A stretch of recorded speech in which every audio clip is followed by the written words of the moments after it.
वालेकुम सलाम सर।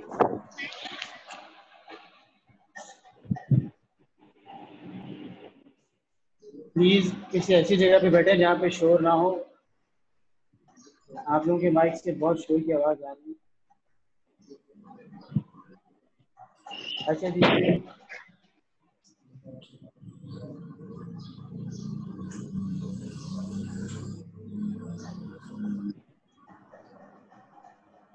भाई Ayesha and Fariyal Aqeel kindly अपने माइक टर्न ऑफ कर दीजिए।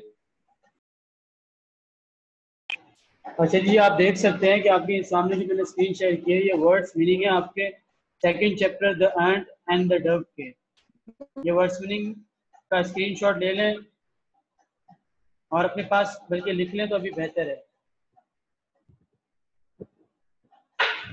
सर इसके वो इंग्लिश मीनिंग ही लिखे हुए। बेटा इंग्लिश मीनिंग मैंने कल लिखवाए थे, कल की क्लास ली थी आपने और सेंड भी किए थे ग्रुप में।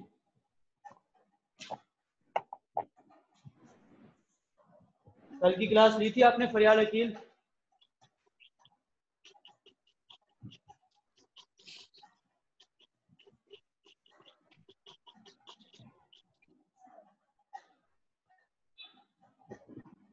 जी, तो ये वर्ड्स मीनिंग अपने पास लिखें जल्दी से।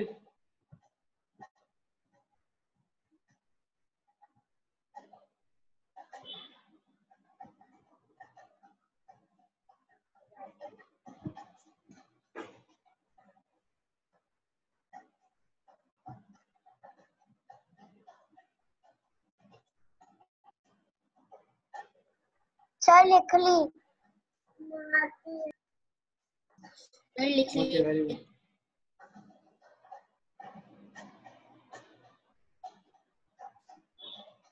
सर 2 मिनट रुक।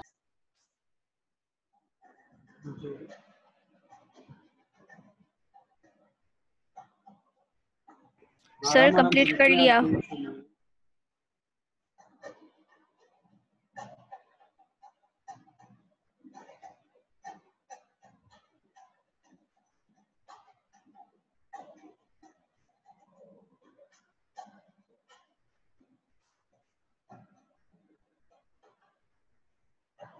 भाई ऐसे अजीब अजीब सवाल पूछ रहे हैं आप लोग। सेकंड चैप्टर के वर्ड्स मीनिंग है, फर्स्ट चैप्टर के हैं, सर फर्स्ट चैप्टर के बात करना है। फरियाल अकील बेटा मैंने आपको फिर से बता रहा हूँ कि ये फर्स्ट चैप्टर के नहीं है, ये सेकंड चैप्टर के हैं। वर्ड्स मीनिंग करवा रहा हूँ तो फर्स्ट चैप्टर के तो कब के कर चुके हैं हम। ये second chapter the ant and the doves के वर्ड्स मीनिंग हैं। कल मैंने आपको इसके वर्ड्स भी सेंड किए थे, इंग्लिश मीनिंग भी सेंड किए थे और आज ये उर्दू मीनिंग आपको लिखवाने के लिए मैंने इसको शेयर किया। कल मैंने आपसे कहा था कि आपको मैं उर्दू मीनिंग कल सेंड करूँगा, तो इसलिए अभी मैं आपको शेयर कर रहा हूँ। ये लिख लें अपने पास सभी स्टूडेंट।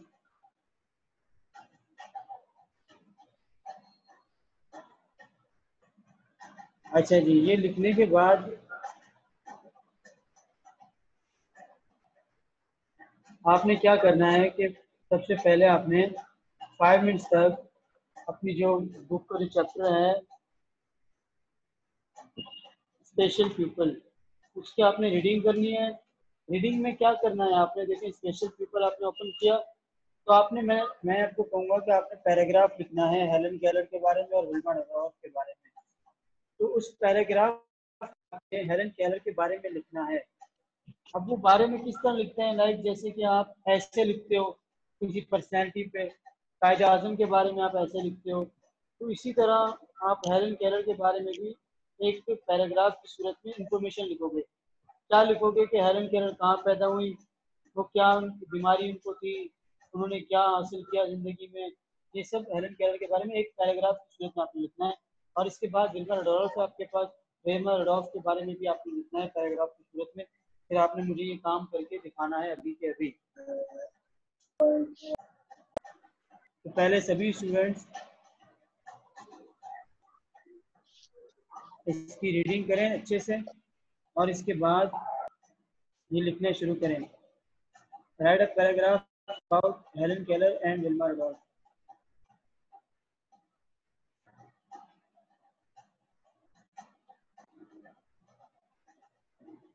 चले आप एक काम करें, मैं आपको और रियायत दे देता हूँ और वो ये है कि आप जो इसके बारे में 5 सेंटेंसेस लिख लें। अगर पैराग्राफ नहीं लिख पाए सेंटेंस की सूरत में लिखना है। सर आवाज नहीं आ रही।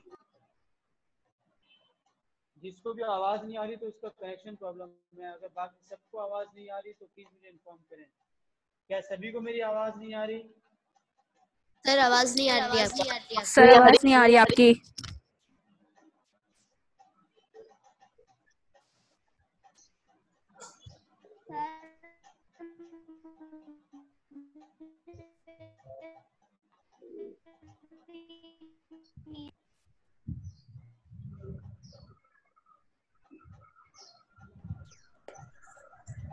जी आवाज आ रही है आप लोगों को मेरी?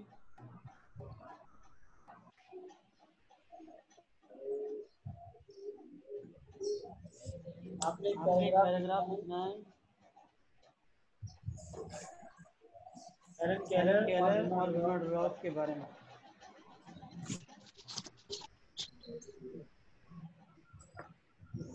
5 सेंटेंसेस ईच पर्सन के बारे में आपने लिखने हैं। ये मुझे ये बताएं कि सिर्फ फरियाल को आवाज नहीं आ रही या बाकी सबको भी आवाज नहीं आ रही मेरी? सर मुझे भी आपकी आवाज नहीं आ रही है सही। आवाज सही नहीं आ रही है तो मेरा रिप्लाई कैसे कर रहे हो आप?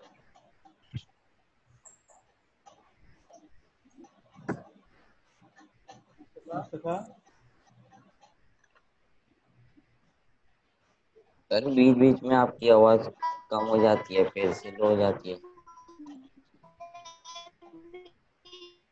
लेकिन आपने, मैं कह रहा हूँ कि आपने ये करना है कि इसके सेंटेंसेस बनाने हैं आपने।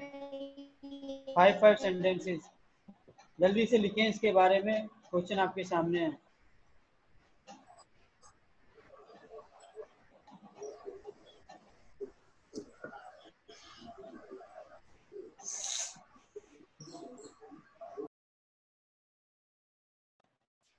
जी तो किन्होंने लिख लिया आप जल्दी से मुझे इन्फॉर्म करें।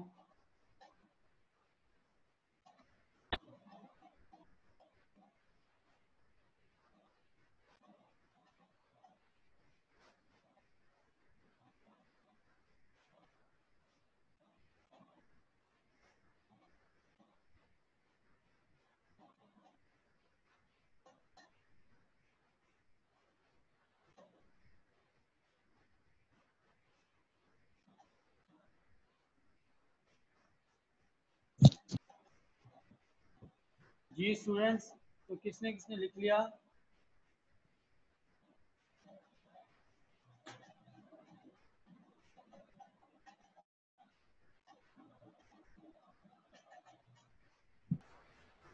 अगर आपने कर लिया है काम तो काइंडली आप यहाँ पे शेयर कर दें ताकि मैं देख सकूं।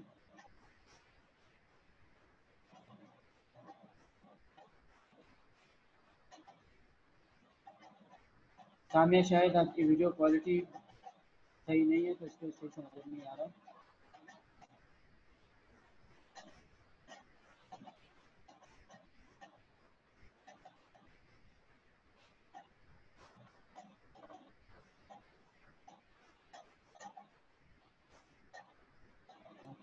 क्या लिखा हुआ है इसके पास? फोन देखिए देखेंगे।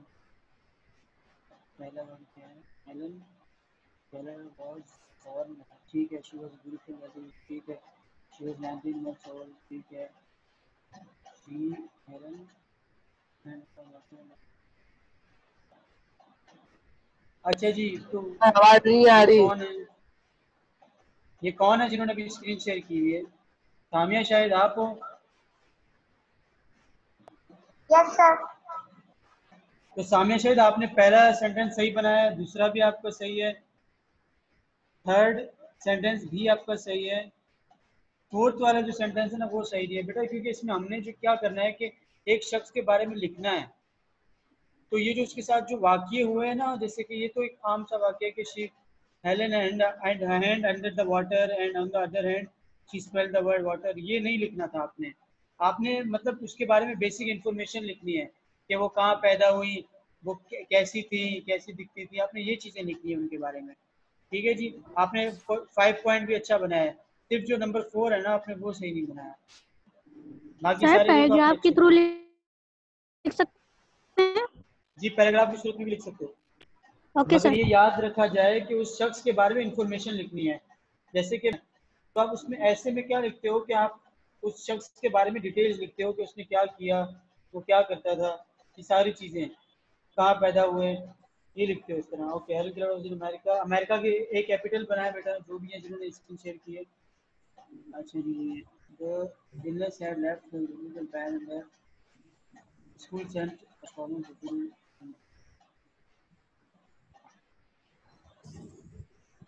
आपका क्वेश्चन पहला सेंटेंस और लास्ट सेंटेंस ठीक है, नंबर सेकंड भी ठीक है, लेकिन थर्ड और फोर्थ जो है ना आपने सही नहीं बनाया सर। जी कोई और दिखाएं।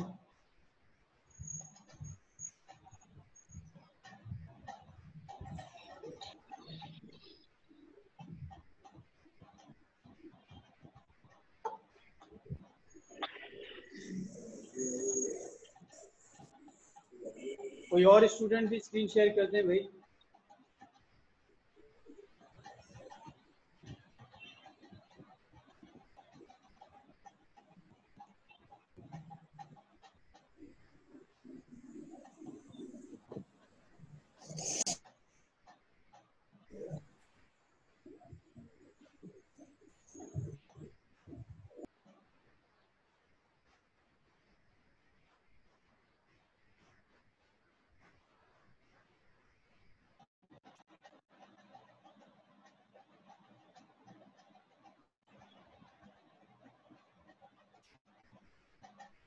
अमीन आपकी वीडियो क्लियर नहीं आ रही, बिल्कुल समझ। ओके,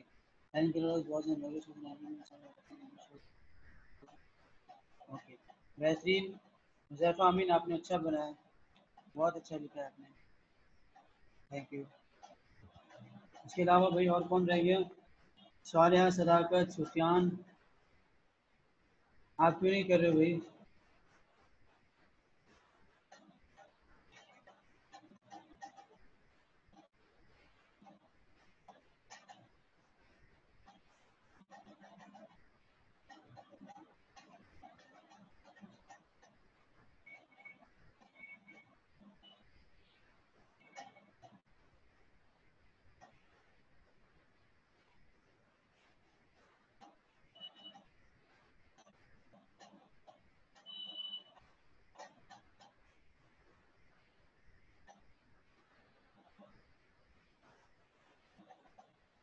ओके, महविश आपने भी स्क्रीन शेयर किया,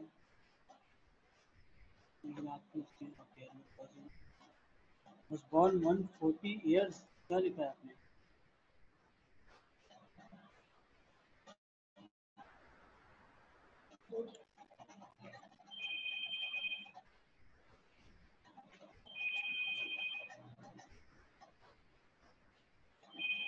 जी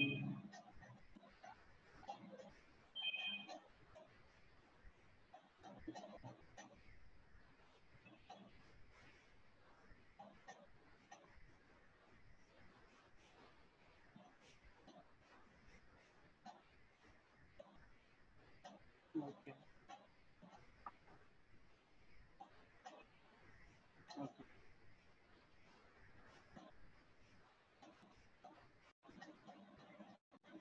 ठीक है जी।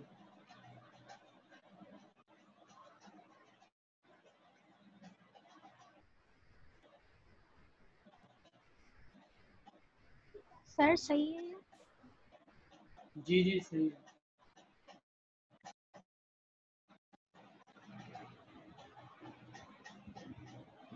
अच्छा ये देखिए, ये आपको वीडियो नज़र आ रही है, इसका ऑडियो आ रहा है आपको समझ में या नहीं, मुझे बताएं।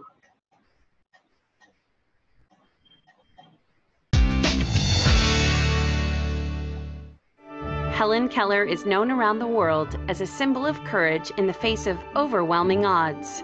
Helen Keller was so important to changing the attitudes all over the world toward handicapped people, but in particular, blind people and deaf and blind people. Helen Adams Keller was born with full sight and hearing on June 27, 1880 in Tuscumbia, Alabama. Yet at 19 months, she was stricken with what at the time was called brain fever and was left both blind and deaf. Helen was a very privileged little girl. Her parents were quite wealthy, and her mother in particular was very intelligent and very well read, and she contacted the Perkins School for the Blind and managed to get help in the form of Anne Sullivan Macy, the now very famous teacher of Helen Keller. Anne Sullivan began working with fingerspelling and other ways of trying to communicate with very little success until one moment, the aha moment came. It hit Anne to take Helen out to the water pump, and she hand pumped the water and let the cold water flow through Helen's one hand while she finger spelled W-A. अब देखिए यहाँ पे आपको बताया जा रहा है कि हेलन केलर को किस तरह पता चला था, किस तरह उन्होंने चीज़ों के बारे में सीखा। तो ये जो उनकी टीचर हैं एन, वो उन्हें इस तरह पानी जब उन्होंने छुआ तो इनकी टीचर एन ने उन्हें बताया कि ये जो आप जिस चीज़ को छू रही हो ये पानी है, वाटर है। तो उन्होंने इसकी स्पेलिंग उन्हें बताई, किस तरह है हेलन केलर को ये समझ आ गई कि किस तरह वर्ड्स को प्रोनाउंस करना है और चीज़ों को समझना है।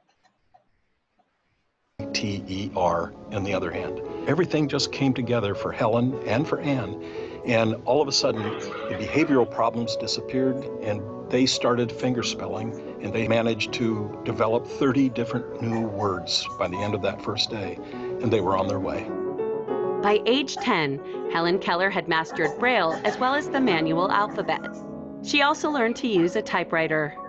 By age 16, Keller could speak well enough to go to preparatory school. And by age 24, she had graduated from Radcliffe College cum laude. She is the first deafblind person to graduate from a college. She graduated in 1904. Anne Sullivan Macy, her brilliant teacher, had to manually sign every single lesson into her hand. When Helen was still in college, she wrote her first book, her biography. From that, she began writing other articles and speaking. And because of her deafblindness, people would pay attention in a way that they didn't to other people, perhaps. And she used that to advocate for not just disability issues, but political and social issues, including women's suffrage, birth control, and other issues as well. Helen Keller was famous from the age of 8, but her celebrity increased as she championed the cause of those with disabilities internationally. During the 1930s, 40s, and 50s, she traveled the world, 39 countries, bringing hope and courage to millions of people. She changed the perception of people with vision loss. Rehabilitation centers and schools for the blind were established because of her visits.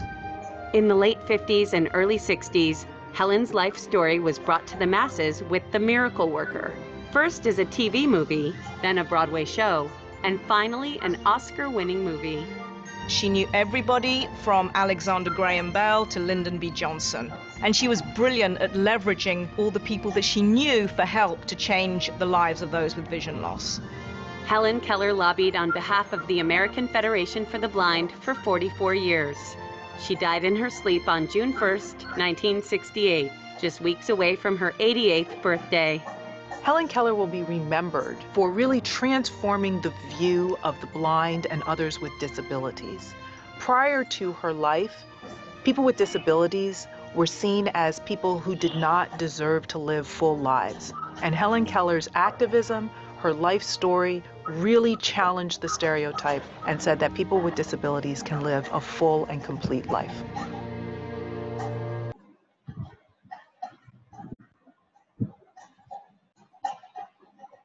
Okay, so students, इस video से आपको क्या समझ आया?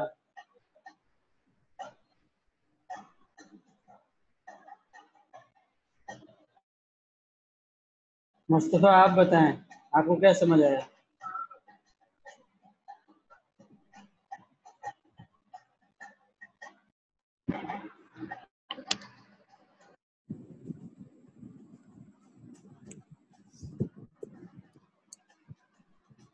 भाई, किसी को कुछ समझ आया इस वीडियो से?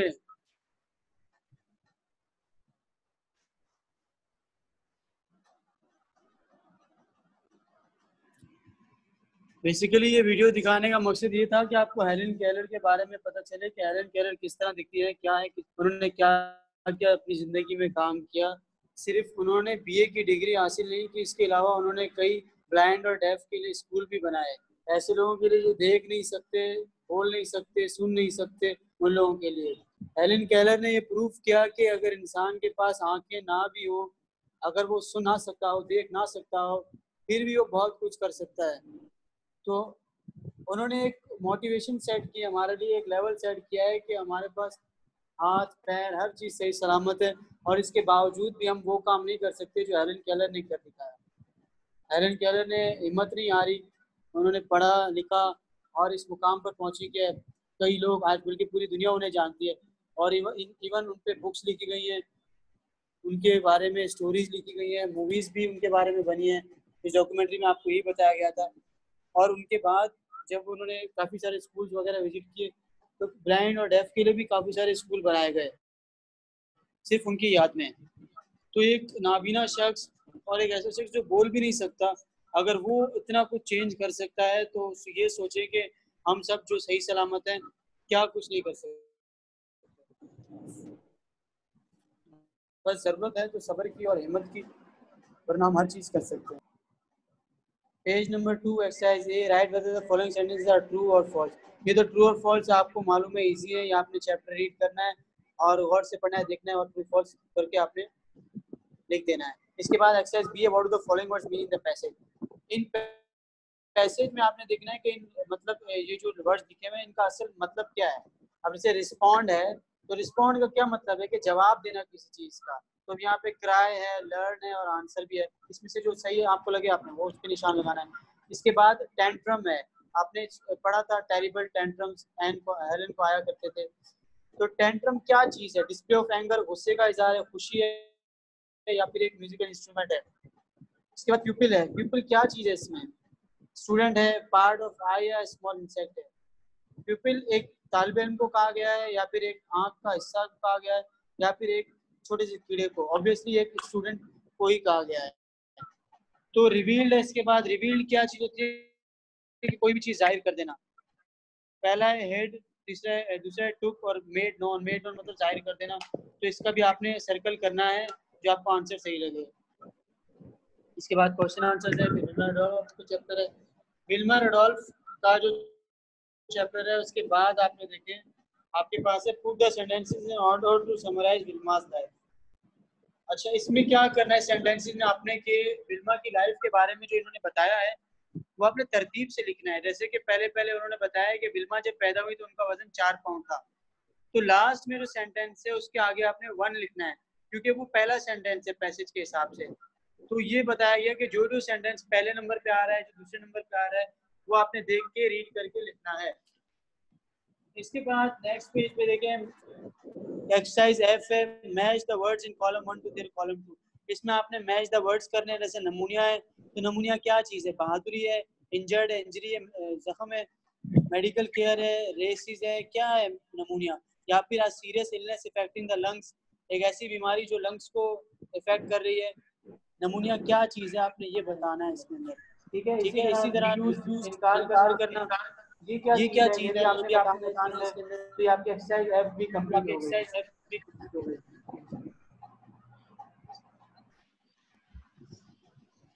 तो आपने ये सारी एक्सरसाइज करनी है, बुक में करनी है।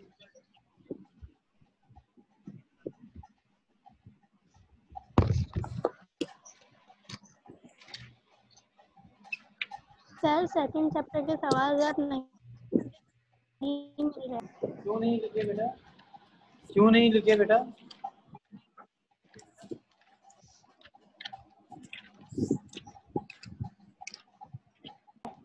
सर बुक में ढूंढे थे नहीं मिल।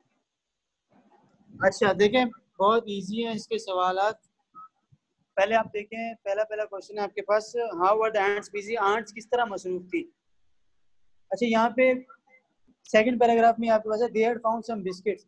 तो वो रीजन आपने देना है कि because they had ants were busy because they had found some biscuits in the meadow. तो आपने ये लिख के बताना है कि वो इस तरह मसरूफ थी कि उन्हें कुछ बिस्किट्स मिल गए थे, तो वो ऑब्वियसली अपना खाना ढूंढने में, खाना तलाश करने में मसरूफ थी। इसके बाद why was pen not working? जी सर पूरा सेकंड पैराग्राफ नहीं है। बेटा, पूरा पैराग्राफ नहीं हो सकता, आपने इसी में से ही आंसर को निकालना है, तलाश करना है। अब एक एक चीज पे मैं निशान तो नहीं लगा के दे सकता आपको। इसके बाद है व्हाई वाज 10 नॉट वर्किंग? 10 क्यों नहीं काम कर रहा था? ऑब्वियसली क्योंकि 10 was not feeling well that day so he stayed at home. तो ये कौन कह रहा है कि ये बुक में मौजूद नहीं है? कोई बाहर से तो कोई क्वेश्चन भी नहीं है भाई। ये बहुत ही बेतुका सवाल है कि बुक में क्वेश्चन ही नहीं है, इसके आंसर ही नहीं है, आप ढूंढो तो सही। नंबर 3 है where did his aunt tell him to go, उनकी आंट ने उनको कहाँ जाने को कहा, ये भी यहाँ पे लिखा हुआ है। His aunt told him to go and sit by the stream to have fresh air and sunshine। ये सारे आंसर्स आपकी बुक में मौजूद हैं। इसके बाद क्वेश्चन नंबर 4 है why did Tan climb on the twig and what happened next। क्यों टैन ट्विग पे टहनी पे चढ़ा और फिर क्या हुआ। टैन इसलिए चढ़ा था क्योंकि उसे लगा था कि ये झूला है, तो झूला झूलने के लिए झूला था, उस पे चढ़ा था, और फिर उसके बाद क्या हुआ कि वो टहनी टूट गई और टैन पानी में गिर गया। Who helped Tan, टैन की मदद किसने की। The dove helped the Tan। बस यही कुछ है इसके अंदर, और तो कोई मुश्किल चीज नहीं है। आपके पास कोई भी सवाल है अगर आपका चैप्टर से रिलेटेड तो पूछ सकते हैं। आज की आपकी डायरी ये है कि आपने एक तो काम कंप्लीट करना है और इसके अलावा जो बुक में एक्सरसाइजेस दी गई हैं आपने वो कंप्लीट करनी है। सर कल जो काम दिया था वही है ना। जी कल जो आपने काम दिया था वही कंप्लीट करना है ना। जी वही कंप्लीट करना है। आज भी मैंने आपको जो वर्ड स्पिनिंग बताए, वर्ड स्पिनिंग हो गए, आपके क्वेश्चन आंसर्स हो गए, सेंटेंसेस हो गए जो मैंने कल आपको सेंड भी किए थे ग्रुप में। अगर किसी ने नहीं देखे हैं तो दोबारा से जाके ग्रुप में आप देख सकते हैं, ग्रुप में मौजूद है सारा काम। अच्छा जी, तो हम क्लास एंड करने लगे हैं। मैं फिर से पूछ रहा हूँ, अगर आपको कोई क्वेश्चन हो तो प्लीज कर लें। फ्राइडे वाले दिन जैसे कि आप जानते हैं कि आपने कॉपीज सबमिट करवानी होती है, तो प्लीज ऐसा करें कि आप सारी अपनी कॉपीज पहले काम कंप्लीट करें फिर ही सबमिट करवाएं, क्योंकि काफी स्टूडेंट्स की मेरे पास कॉपीज आती है जिनको काम ही कंप्लीट नहीं होता।